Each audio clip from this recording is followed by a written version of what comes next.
Señor les bendiga, hermanos. Lo que vamos a ver el día de hoy son principios bíblicos que el pastor ya nos ha enseñado. Solo es un breve recordatorio, también dando un poco de continuidad a lo que nos estaba enseñando el pastor el jueves. El tema de esta prédica es la bendición de Dios en las finanzas. Y les invito por favor que abran sus Biblias en el libro de Salmos 37, 19.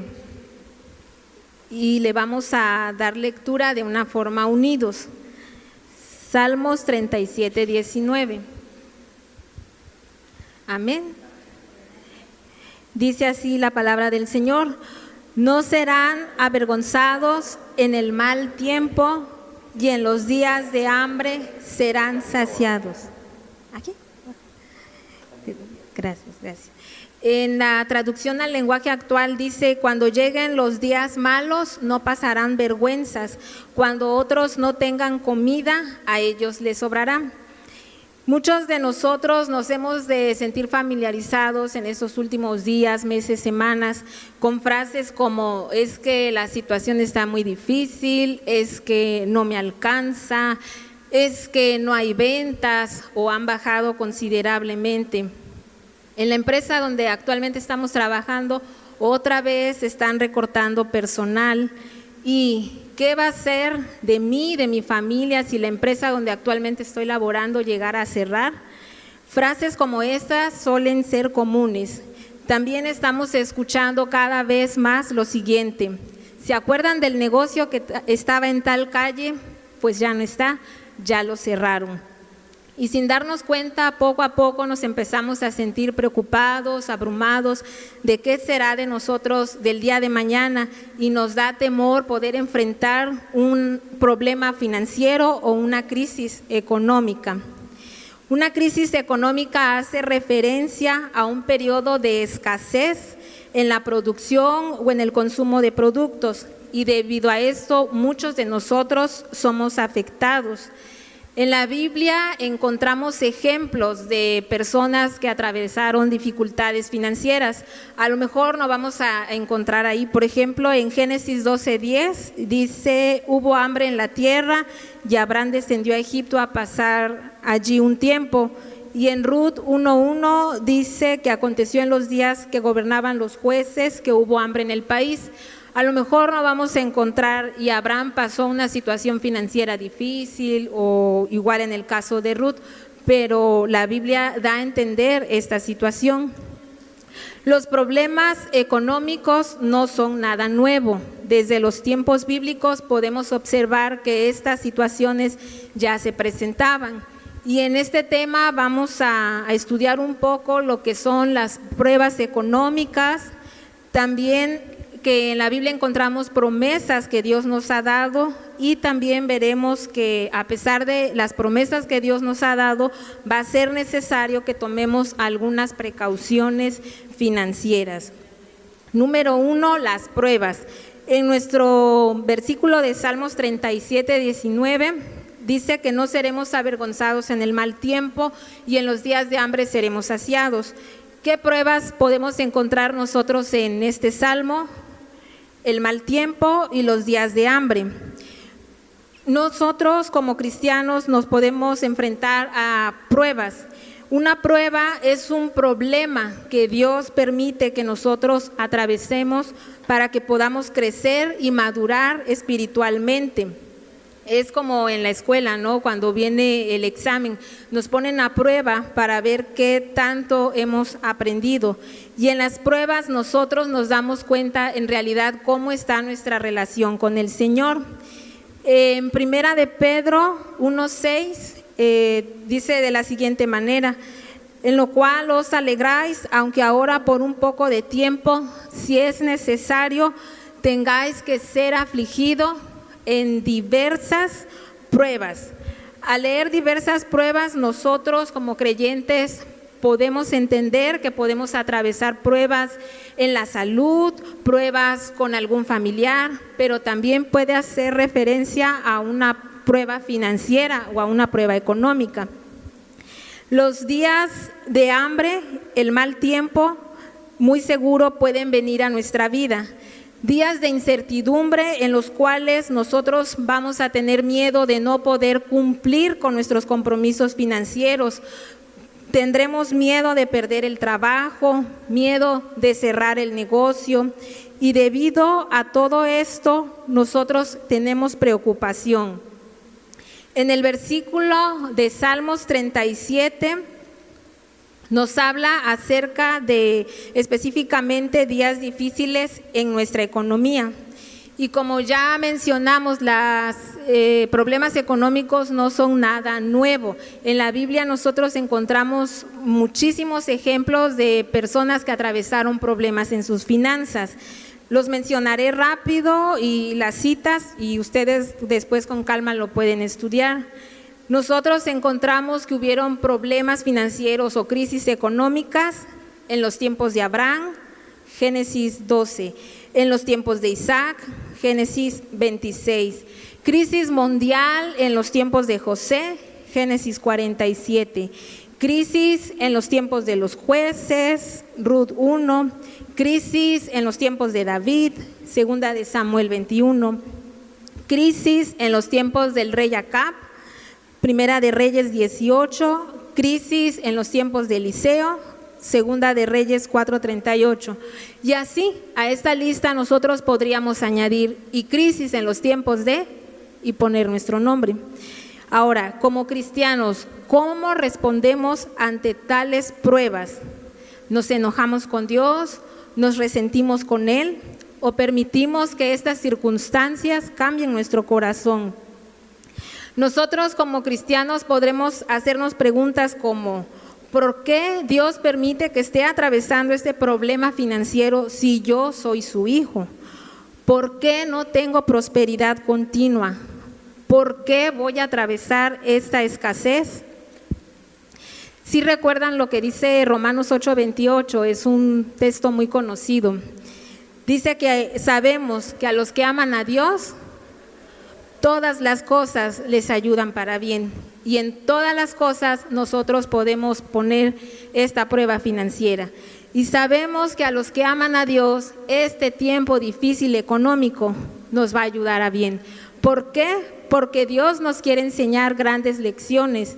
En este tiempo de dificultad económica, financiera, Dios nos quiere enseñar a que confiemos en Dios y no en el dinero, a que estemos contentos con lo que tenemos, y también Dios nos quiere enseñar a que nos ubiquemos en nuestra realidad.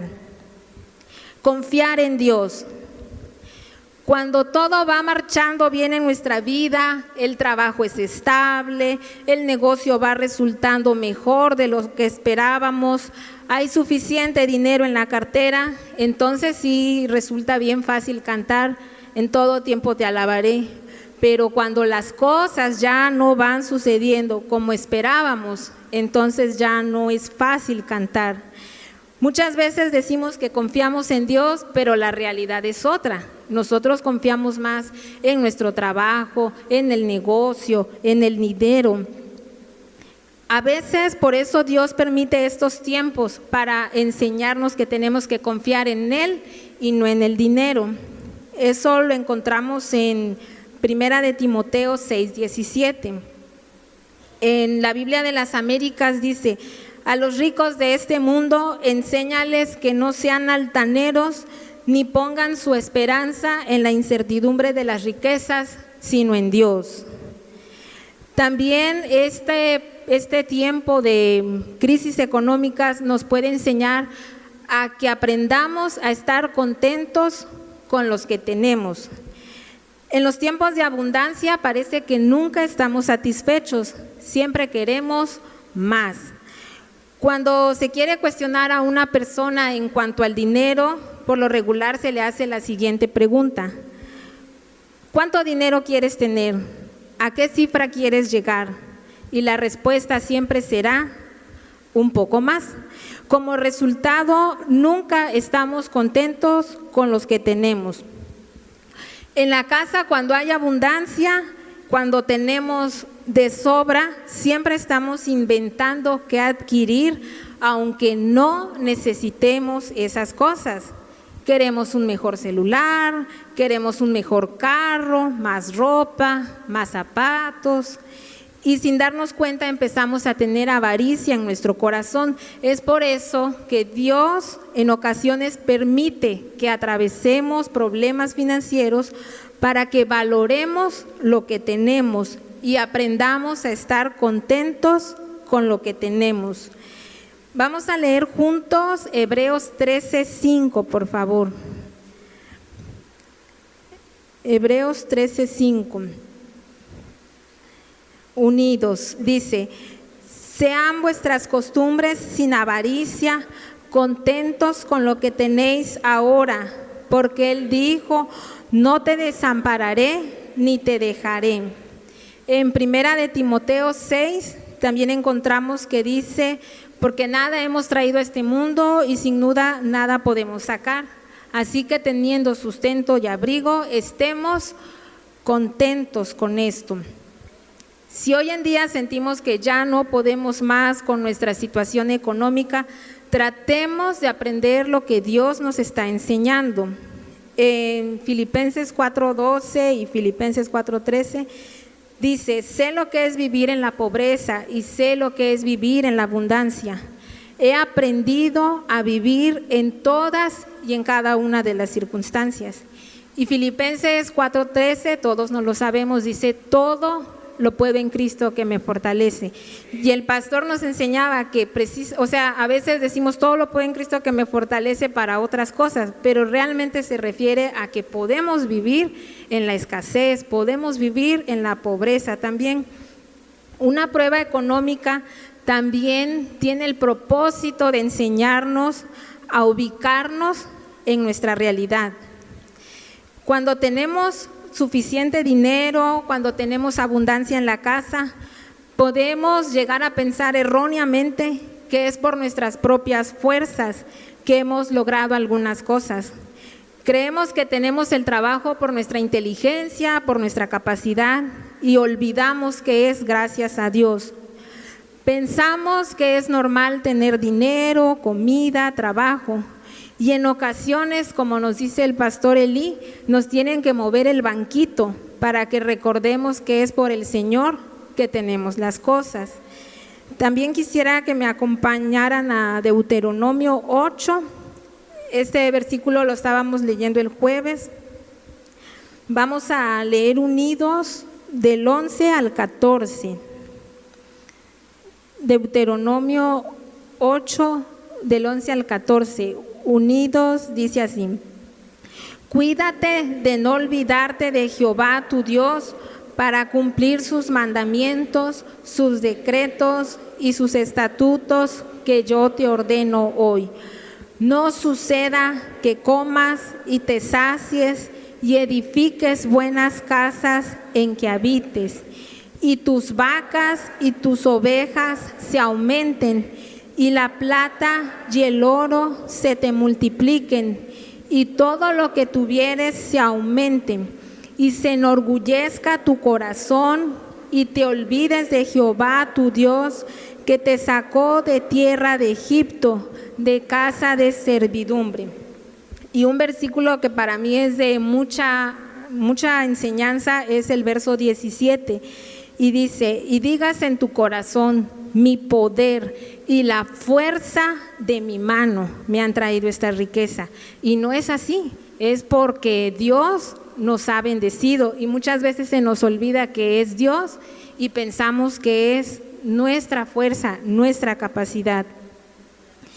El punto 2 son las promesas. No seremos avergonzados y seremos saciados. Si recordamos el texto con el que iniciamos, nosotros podemos encontrar ahí pruebas en la vida cristiana. Pero así como nosotros encontramos pruebas en la vida cristiana, también encontramos promesas en las cuales podemos descansar, y que no seremos avergonzados en el mal tiempo y vamos a ser saciados. Una promesa es una palabra que se le da a alguien para usarla en el futuro. La promesa puede consistir en asegurar una acción continua o futura, como el caso de Jesús que le dijo a sus discípulos: yo estaré con vosotros. No podemos negar ni ignorar el mal tiempo que posiblemente estemos atravesando en nuestras finanzas, pero tenemos que recordar las promesas que el Señor nos ha dejado en su palabra, que Él se va a encargar de nosotros, que nada nos va a faltar y que Él va a proveer. Recuerde en este tiempo difícil, si es su caso, que Dios se encargará de usted y de sus finanzas. Recordemos lo que dice Mateo 6:31. Por lo tanto, no se preocupen ni se pregunten qué comeremos o qué beberemos o qué vestiremos, porque vuestro Padre Celestial sabe que ustedes tienen necesidad de todas estas cosas. También, hermanos, recordemos en este tiempo que nada nos va a faltar. Muchos de nosotros se han de saber o han de recordar lo que dice el Salmo 23. El Salmo 23 inicia diciendo: Jehová es mi pastor y nada me faltará. Así como el pastor ha provisto de alimento para sus ovejas, así será con nosotros. El buen pastor ya hizo provisión de antemano para cada uno de nosotros, sus hijos. No se preocupe por el mañana, Dios ya estuvo ahí. Dios promete en su palabra que no nos va a faltar nada, pero el problema con nosotros es que confundimos lo que sí necesitamos con las cosas que quisiéramos tener.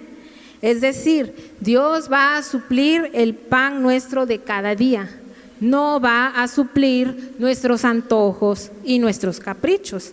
Y ese es el problema con nosotros, que muchas veces queremos darnos un nivel de vida que pues nuestro ingreso no nos los permite. Entonces tenemos que recordar que Dios va a suplir lo necesario, no nuestros caprichos. También recordemos en estos tiempos difíciles en las finanzas la promesa de que Dios va a proveer. Existen varios nombres con el cual nosotros podemos referirnos a Dios, y uno de ellos es Jehová Jireh. ¿Sí saben lo que significa Jehová Jireh? Dios proveerá. Y una parte que a mí me gustó mucho, dice que Dios proveerá. Jehová Jireh significa el Señor que se encarga. El Señor se va a encargar de cada uno de nosotros en este tiempo. Y aún en medio de los problemas financieros que podamos estar atravesando, podemos confiar en la promesa de Dios que Él va a proveer. Les invito a que me acompañen a Primera de Reyes, capítulo 17. Ahí nosotros encontramos la historia del profeta Elías, cuando los cuervos lo alimentaban, y también encontramos la historia de la viuda de Sarepta.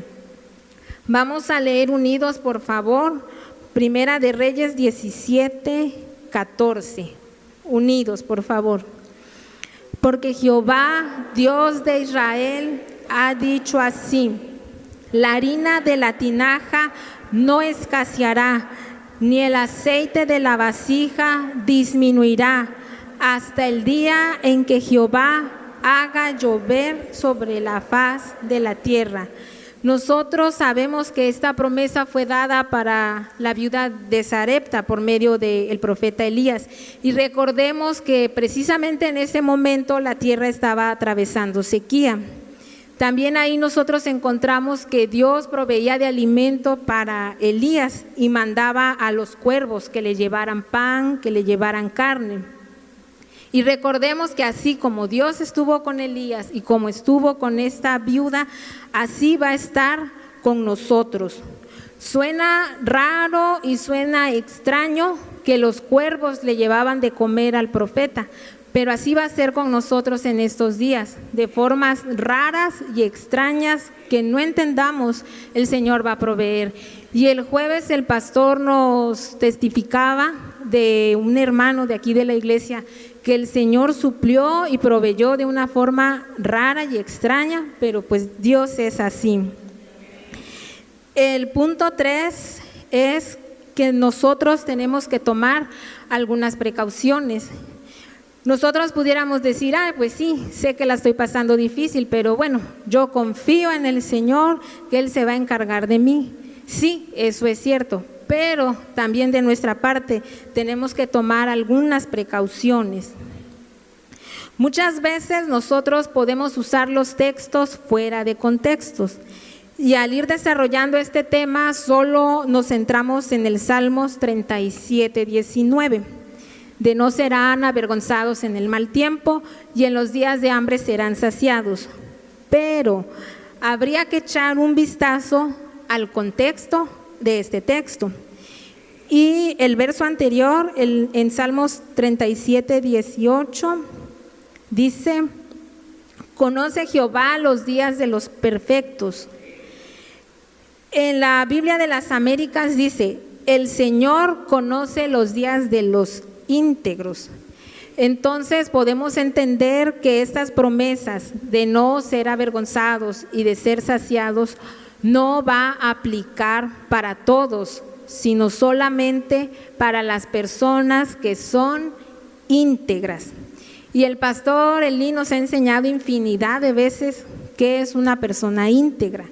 Es aquella que hace lo correcto, que tiene una vida honrada, que es intachable delante de Dios y delante de los hombres. Pero ahora, en asuntos económicos o de finanzas, ¿cómo se distingue una persona que es íntegra? Una persona que es íntegra en cuestiones de finanzas siempre va a dar la preeminencia a Dios, es una persona que ahorra, es una persona que no se endeuda y es una persona que cuida de su trabajo o negocio. Da la preeminencia a Dios. La persona íntegra es aquella que pone en primer lugar a Dios, y en cuestiones de finanzas no es la excepción. Quien tiene un corazón íntegro nunca va a descuidar el altar. Es decir, siempre será fiel con su diezmo, con su ofrenda, con su promesa de fe y ayuda al necesitado. Si gustan anotar la cita, es Proverbios 3, 9 y 10. Honra a Jehová con tus bienes y con las primicias de todos tus frutos, y entonces serán llenos tus graneros. También una persona que es íntegra en cuestiones económicas será una persona que siempre ahorra. Y el ahorro es uno de los hábitos financieros más saludables. Sin embargo, es uno de los menos comunes a practicar. El ahorro consiste en separar una parte de lo que nosotros recibimos y lo tendríamos que guardar para usarlo en el futuro, ya sea para algún gasto que tengamos planeado o algún imprevisto o una emergencia económica que nos pudiera surgir. En Proverbios 21:20, en la Nueva Versión Internacional, dice de la siguiente manera: en la casa del sabio abundan las riquezas y el perfume, pero el necio todo lo despilfarra. Y muchas veces así sucede con nosotros. Por aquí recibimos un dinero y parecemos magos, lo desaparecemos. Debemos ser muy cuidadosos en manejar los recursos que el Señor nos da, porque también de esto vamos a dar cuenta. Ahora nosotros podríamos preguntarnos: ¿y del ingreso que recibo o del sueldo que gano, qué porcentaje sería lo correcto para que yo ahorre? Si nunca usted ha practicado el hábito de ahorrar, puede ser o puede iniciar con un 10%. Si una persona gana 1,000 pesos, ¿cuánto sería el ahorro? 100 pesos. Pero si quisiéramos una perspectiva bíblica, podríamos decir que sería saludable destinar para el ahorro un 20% de los ingresos. Y eso lo encontramos en Génesis 41. Si gustan acompañarme, no lo vamos a leer todo, solo para ubicar la cita. Aquí habla cuando el faraón tuvo un sueño, que veía que del lado del río subían 7 vacas gordas y hermosas a la vista, pero que después veía 7 vacas flacas y de feo aspecto. Mandaron a llamar a José que interpretara los sueños y bueno, ya sabemos la historia, pero que las vacas gordas significaba que iba a haber 7 años de gran abundancia y las 7 vacas flacas eran 7 años de escasez que consumiría la tierra. Entonces, en este capítulo, José le dice a Faraón que tomara la 5ª parte de la producción en los tiempos de abundancia. Eso lo encontramos en Génesis 41:34. Dice: haga esto Faraón y ponga gobernadores sobre el país y quinte la tierra de Egipto en los 7 años de la abundancia. Cuando yo leía quinte la tierra, yo pensaba, pues que trabajen, que pasen ahí todo lo que tengan que trabajar en la tierra. Pero en otra revisión encontré que dice, deben tomar la 5ª parte de la producción. En otras palabras, la 5ª parte es el 20% del ingreso. Cabe mencionar que este es en un contexto donde había abundancia. Si usted ahorita tuviera la oportunidad de su ingreso apartar el 20%, sería bueno, si está en su posibilidad, porque no sabemos qué venga en el futuro. Por eso sería bueno que hagamos un análisis de cómo estamos manejando nuestro dinero y, de ser posible, así como en los días de José y Faraón, empecemos a guardar el 20% de nuestro ingreso. También una persona íntegra es aquella persona que en cuestiones de dinero es una persona que no se endeuda. La deuda es un compromiso de pago, puede ser entre 2 personas o puede ser entre una persona y un ente financiero como el banco. En Proverbios 22:7 dice: los ricos son los amos de los pobres y los deudores son esclavos de los prestamistas. Confiemos, hermanos, en que Dios va a proveer para nuestras necesidades, pero seamos sabios y procuremos no endeudarnos, ya que traeremos, como dice el versículo, una losa en nuestros hombros y andaremos como esclavos. Si por el momento no podemos adquirir ciertas cosas que quisiéramos, no hay por qué endeudarse. Demos gracias a Dios por lo que Él ya proveyó y aprendamos a administrar lo que tenemos. Si es necesario hacer cambios, hagamos esos cambios. Si es necesario establecer límites, hagamos esos límites. A veces, teniendo comida en casa, nada más estamos inventando qué comprar, vete por esto, vete por el otro. Entonces no, tenemos que ser sabios en administrar nuestro dinero. También nosotros debemos de cuidar que nuestros gastos no estén superando nuestros ingresos. Y tendríamos que realizar algunos ajustes. A veces uno se da cuenta de cómo algunas personas manejan su dinero y nosotros, pero sí les va a alcanzar, o sea, no son sabios o no somos sabios en cómo estamos administrando nuestro dinero. También una persona íntegra es aquella que cuida de su trabajo o su negocio. En Proverbios 27:18 dice: quien cuida de la higuera comerá de su fruto, y el que mira por los intereses de su señor tendrá honra. Otra revisión dice: como los que cuidan de la higuera se les permite comer del fruto, así serán recompensados los empleados que protegen los intereses de su patrón. En estos días donde estamos envueltos en un caos financiero, nosotros no podemos darnos el lujo de descuidar nuestro trabajo o nuestra empresa o la empresa que Dios les ha permitido. Y encontré unas cifras que al principio me alarmaron y después dije, pues es la realidad, pero tenemos que poner diligencia. Una noticia publicada el 14 de agosto de este año en un periódico financiero dice que la población desocupada o que perdió su empleo en México ascendió a 2 millones de personas durante los meses de abril, mayo y junio. Y los que tienen negocios no están exentos.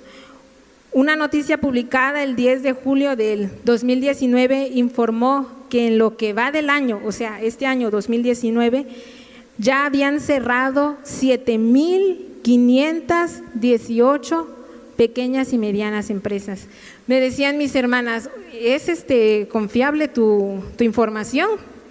Le dije, sí, se tomó de un periódico financiero. Y otra de mis hermanas dijo, pues yo no sé si es confiable o no, pero lo que sí sé es que mis ojos lo están viendo, cómo están cerrando los negocios. No podemos ignorar el caos económico que nos envuelve. Es por eso que ahora más que nunca tenemos que aplicarnos en cuidar nuestro trabajo o, si es el caso de usted, su empresa. Proverbios 13:4 dice, el alma del perezoso desea y nada alcanza, mas el alma de los diligentes será prosperado. Así que seamos puntuales en el trabajo, no falte del extra. Tan solo imaginemos si en la empresa donde actualmente laboramos hubiera recorte de personal. ¿Por qué razón le darían a usted la oportunidad de seguir laborando? ¿O por qué razón sería usted el primero en la lista a despedir? Ahora, si el caso de usted es que tiene un negocio, procure cuidarlo con mucha diligencia, brinde buena atención, brinde buenos precios. Trate de esforzarse en el negocio que el Señor le ha prestado. Procure distinguirse de los demás para que los clientes prefieran ir con usted y no a otra empresa. Y para concluir, hermanos, nosotros como cristianos e hijos de Dios no estamos exentos de atravesar pruebas financieras y, como ya se mencionó, no estamos exentos de atravesar pruebas también en nuestra economía, pero debemos descansar en el Señor, que Él cuidará de nosotros.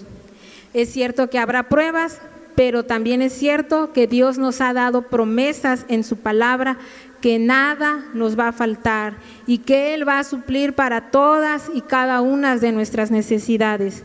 Solo que tenemos que hacer la parte que nos corresponde y tratar de ser más diligentes en nuestro trabajo o, si es su caso, en su negocio. Empecemos a ajustar nuestros ingresos y empecemos a manejarlos con toda sabiduría. Y si pudiéramos leer unidos, por favor, Filipenses 4:19. Vamos a darle lectura unidos en Filipenses 4:19. Dice así: mi Dios pues suplirá todo lo que os falte conforme a sus riquezas en gloria en Cristo Jesús. Esto es lo que puedo compartir, hermanos, y espero sea de bendición.